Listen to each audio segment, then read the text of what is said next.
Have you ever had an experience where in just a moment you feel just suddenly completely exhausted, where you walk into a room and you're not sure why, and in the searching for the why, it just suddenly feels like the weight on your shoulders is too much to bear?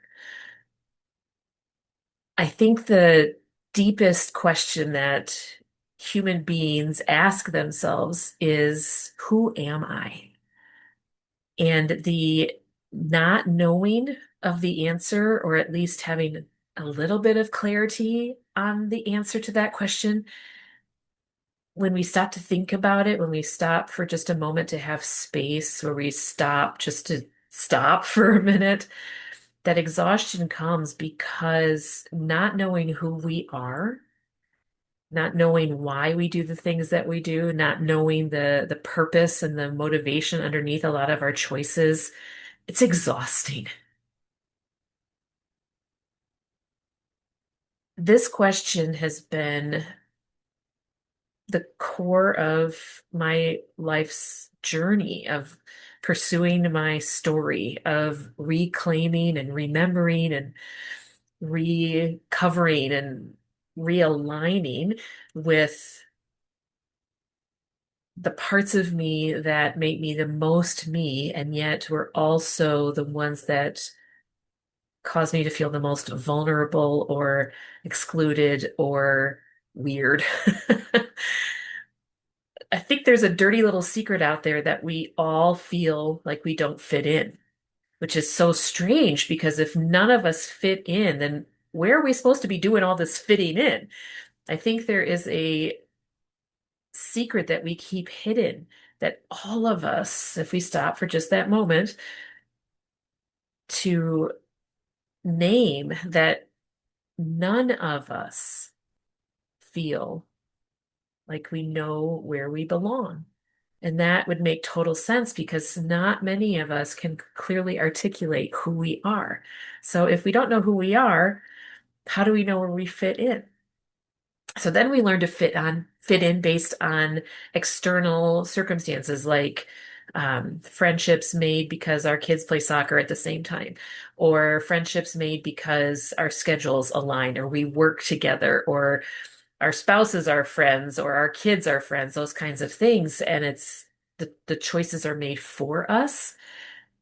And that also kind of permeates this thing underneath. It's a little bit of discontent, like, am I living my life or is my life living me? Am I choosing or are others and circumstances choosing for me? What does it mean to know who we are?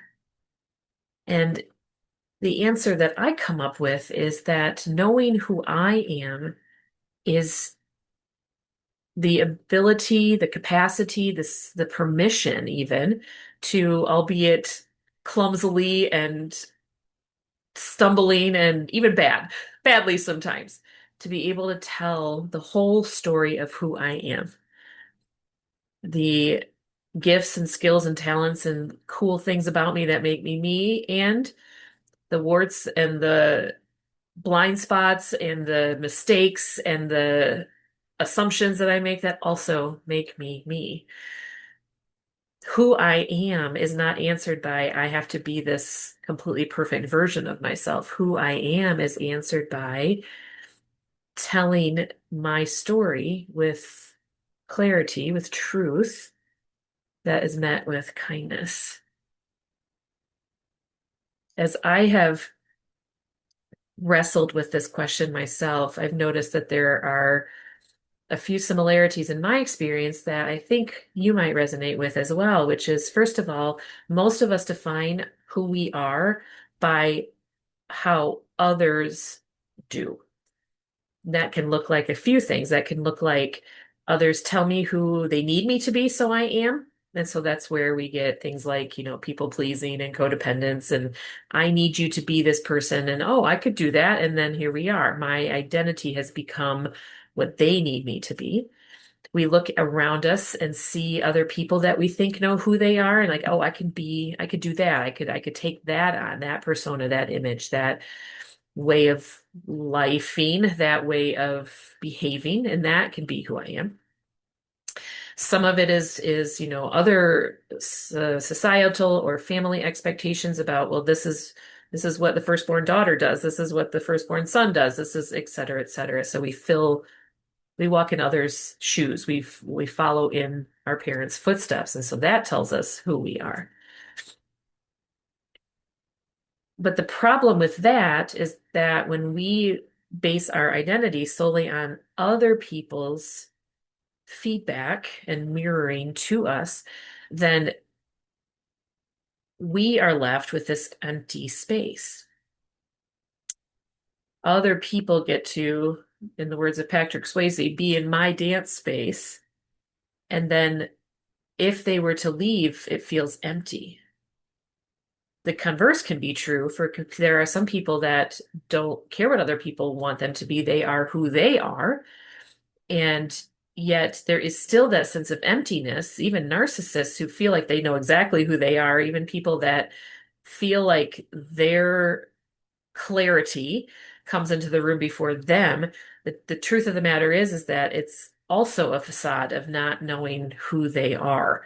So even the people that seem very um, forceful or clear, people that move fast, that make decisions, that all those kinds of things, speed does not equal knowing who I am either. So at the end of the day, oh, and I forgot the last part is also there is a spiritual component to who we are. And that is also influenced by the context in which we learned what it meant to know God, to who God is to me, and who I am to God. And a lot of that is shaped around expectations of the group that taught us rather than the fullness of expression that can be seen not only in the history of the world, but also in the book that guides people of faith. So the question of who I am is probably the most fundamental existential question that we can ask as a human. And it also tends to bubble up to the surface when we're feeling that whatever we've been doing to create that sense of identity might be crumbling.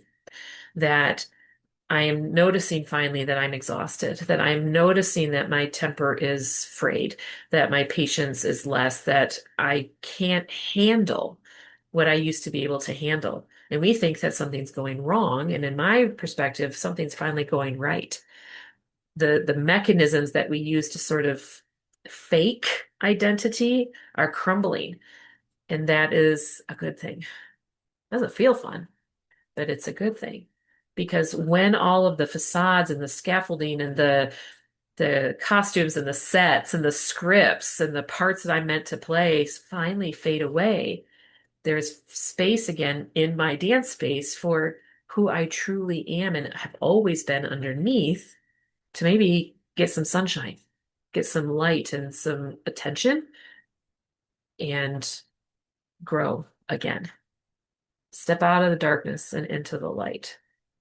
So beyond the who I've had to be, who I have to be, versus who have I been created to be? Who have I been skilled and gifted to be? And interestingly, as I've reclaimed and remembered some of those pieces of me, it's the same thing that makes me feel the most vulnerable and weird that actually makes me the most me. That my ability with words, which at sometimes has really gotten me in trouble as things come flying out of my mouth without thinking. And also that freedom of words that has given other people permission to step into the light. That my sense of humor or my the way that I see the world differently than other people. That is not weird. That's what makes me me. That I am not a 1 + 1 = 2. That's not how identity is created. But it's a integration of the pieces of me into a whole. Again, the warts and the good stuff into a whole that is the foundation of who we are.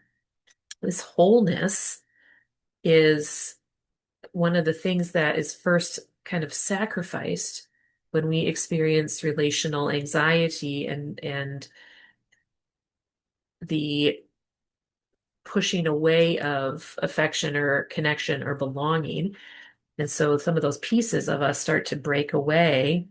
Some of them are hidden, some of them are forgotten, some of them are brought to the fore.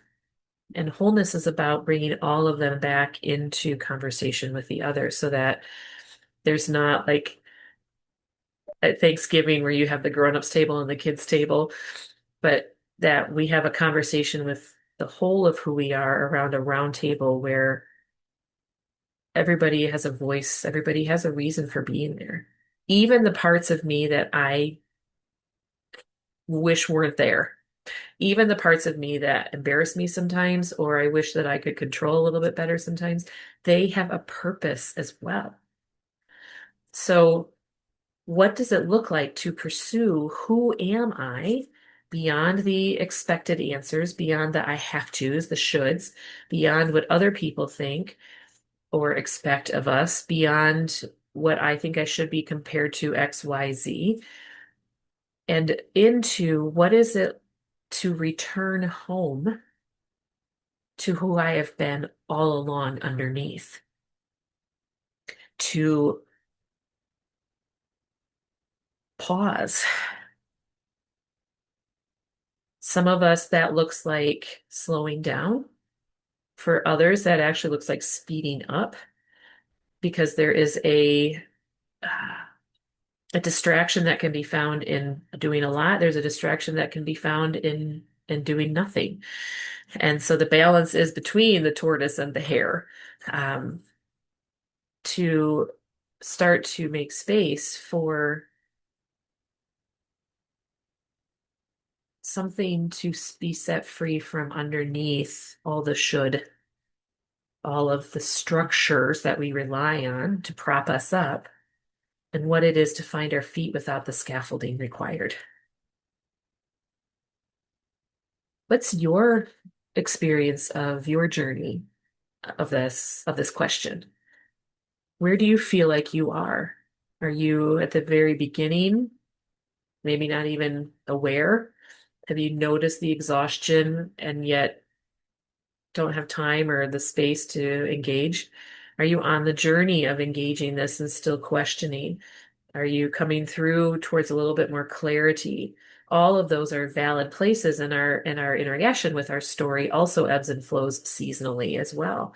And so it might be interesting to think about if you have been noticing that this question or this is this all there is isn't is there more might be rising up in you, that it might be the invitation to a new season of that work, a fresh movement of freedom, a new season of self-exploration and understanding, and how that connects to who we are with others in the world and with God. Wherever your experience is at the moment is where you're meant to be. And what could be possible if this question was partnered with this piece of truth, which is no matter how far we feel like we have gone from who we are, there's always a path back home. And no matter how far we've gone from who we are, that journey is equally as valid as the returning home. That no matter how far we think that we have fallen or screwed up or messed everything up or am past redemption, that there's always a way home. And both of those together make up who we are.